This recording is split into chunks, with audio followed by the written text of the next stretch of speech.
इस अवसर पर हम अपने श्रद्धा सुमन अर्पित करते हैं और आज इनके जीवन से सीखने के लिए हम संकल्पबद्ध हैं, क्योंकि किसी महापुरुष को मानना सिर्फ उसके तस्वीर पर फूल चढ़ाना नहीं होता, बल्कि उनके द्वारा जो रास्ता इख्तियार किया है, जो सिद्धांत उन्होंने दिए हैं, उस पर चलना ही उनके जीवन को समझना है और उनको मानना है, यानी कि उनको पूजनीय समान है। एक समय था, अगर हम इतिहास की बात करें तो उस समय समाज व्यवस्था ऐसी थी कि इंसान को इंसान नहीं समझा जाता था।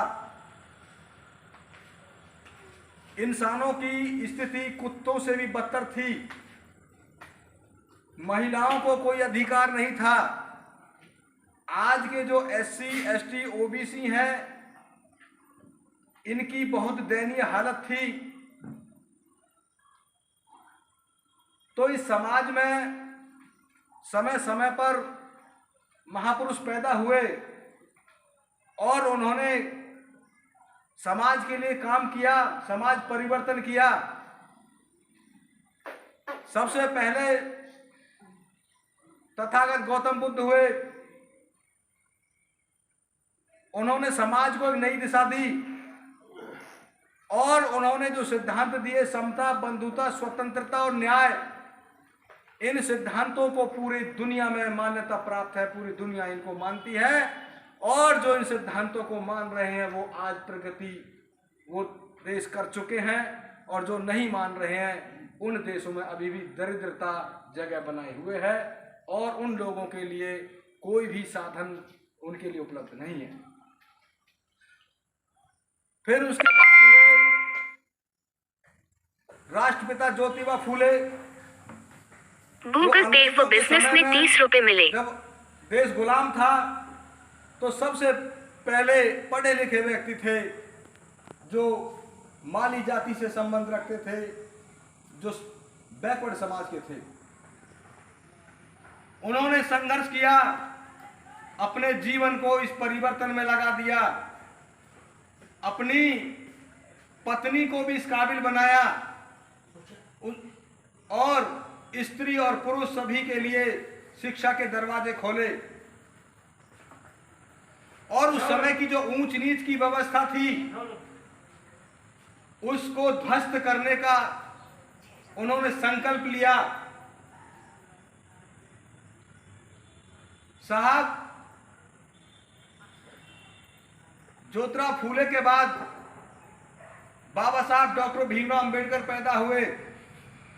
उन्होंने ज्योतिबा फूले को अपना गुरु माना और उनका जो मिशन था, जो अधूरा रह गया था, उसको पूरा करने का संकल्प लिया। बाबा साहब को जब संविधान लिखने का मौका मिला और उस संविधान में आर्टिकल 13 लिखा, और आर्टिकल 13 बताता है कि संविधान को लागू होने से पहले के जो भी कानून थे, जो रिवाज थे, जो परंपराएं थी, जो आपके मूल अधिकारों से असंगत थे, जो उनका अल्पीकरण करते थे, उन सभी को शून्य घोषित किया जाता है। समता, बंधुता, स्वतंत्रता और न्याय की स्थापना संविधान में की गई है। संविधान का जो प्रिम्बल है, जिसको उद्देशिका कहते हैं, जो संविधान का पहला पेज है, यदि उसको हम पढ़ते हैं तो उसमें पूरे संविधान का निष्कर्ष उसमें निकलकर सामने आता है। उद्देशिका में लिखा है कि हम भारत के लोग भारत को एक बनाने के लिए तथा इसके समस्त नागरिकों को सामाजिक, आर्थिक, राजनीतिक और धार्मिक न्याय प्रदान करते हैं। सभी को विचार, अभिव्यक्ति, उपासना की स्वतंत्रता है। सभी के लिए समता के समान अवसर दिए गए हैं और राष्ट्र की एकता और बंधुता को बढ़ावा देने वाली विचारधारा को प्रतिपादित करने का उसमें संकल्प लिया गया है। हमारे देश में विभिन्न जातियों के लोग रहते हैं, विभिन्न धर्मों के लोग रहते हैं, और उसमें किस तरह से भाईचारा कायम हो, किस तरह से उनको न्याय मिले, इस सब की व्यवस्था संविधान में की गई है। लेकिन जिनकी व्यवस्था हमारे महापुरुषों ने ऊंच नीच की व्यवस्था को खत्म किया, वो आज चुप नहीं बैठे हुए हैं। जब बाबा साहब इस दुनिया से अलविदा हो गए, उनके संघर्ष को षड्यंत्रकारियों ने दबा दिया। उसके बाद में साहब काशीराम, दीना भाना वाल्मीकि और डी के खापड़े, ये 3 शख्स पैदा हुए और इन 3 शख्सों ने एक संगठन बनाया जिसका नाम रखा बामसेफ। बामसेफ का मतलब है बैकवर्ड लोग। और बैकवर्ड कौन होते हैं? जो शिक्षा से बैकवर्ड हों, जो समाज व्यवस्था में पिछड़े हों, जो राजनीति से बैकवर्ड हों, जो आर्थिक रूप से बैकवर्ड हों और जो धार्मिक रूप से बैकवर्ड हों, उनको बैकवर्ड कहा जाता है। और ये सभी तरह की बैकवर्डनेस हमारे SC ST OBC समाज में देखने को मिलती है। तो ये SC ST OBC समाज को एकत्रित करने का एक विशाल संगठन बनाया और आज ये संगठन पूरे देश में फैल चुका है। 563 जिलों में ये संगठन है और समाज के लोगों को जागरूक करने का ये काम कर रहा है। आज का अखबार मैंने पढ़ा और उस अखबार में मैंने देखा कि कांग्रेस पार्टी, जो ब्राह्मणों की पार्टी है, वो साहब काशीराम का ये परिनिर्वाण दिवस मना रही है। भारतीय जनता पार्टी, जो ब्राह्मणों की पार्टी है, वो भी आज का श्रद्धांजलि सभा ये कर रहे हैं। भारतीय जनता पार्टी में एक अटल बिहारी वाजपेयी हुए और उन्होंने अपने कार्यकर्ताओं से कहा कि ये जो काशीराम है और ये मुलायम सिंह यादव है उत्तर प्रदेश से, ये दोनों मेरी जूती में कांटे की तरह चुभते हैं, इनको निकाल कर फेंकना चाहिए, इनको खत्म कर देना चाहिए।